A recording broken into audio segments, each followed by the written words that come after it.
This Indian skincare brand discovered why most pigmentation serums fail Indian women. And the answer was not marketing, it was melanin biology. Here's what shocked them.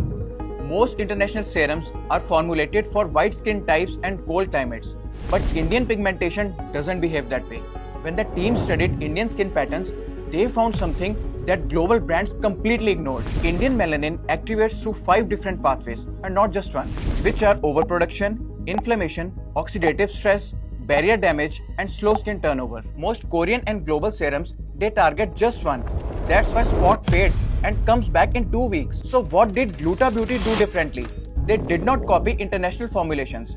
They rebuilt the serum from scratch for Indian skin. The challenge: a formula that targets all 5 melanin pathways is almost impossible to make stable in Indian conditions like heat, monsoon, and humidity. Most brands give up here, but Gluta Beauty did not. They used Swiss encapsulation technology. It's the same tech that used in high-end pharmaceuticals and not skincare. And yes, it increased costs by 10x, but it allowed them to stabilize 5 global standard actives in one serum. Glutathione blocks melanin production, niacinamide reduces inflammation, alpha-arbutin stops melanin transfer, vitamin C fights oxidative stress, licorice extract repairs the skin barrier. Stable in Indian climate, designed for Indian melanin. The result: in just 20 days, 2,200 women switched from expensive Korean serums because this time pigmentation didn't just stay, it stayed gone. So founders, take note. Winning in India is not about copying global brands.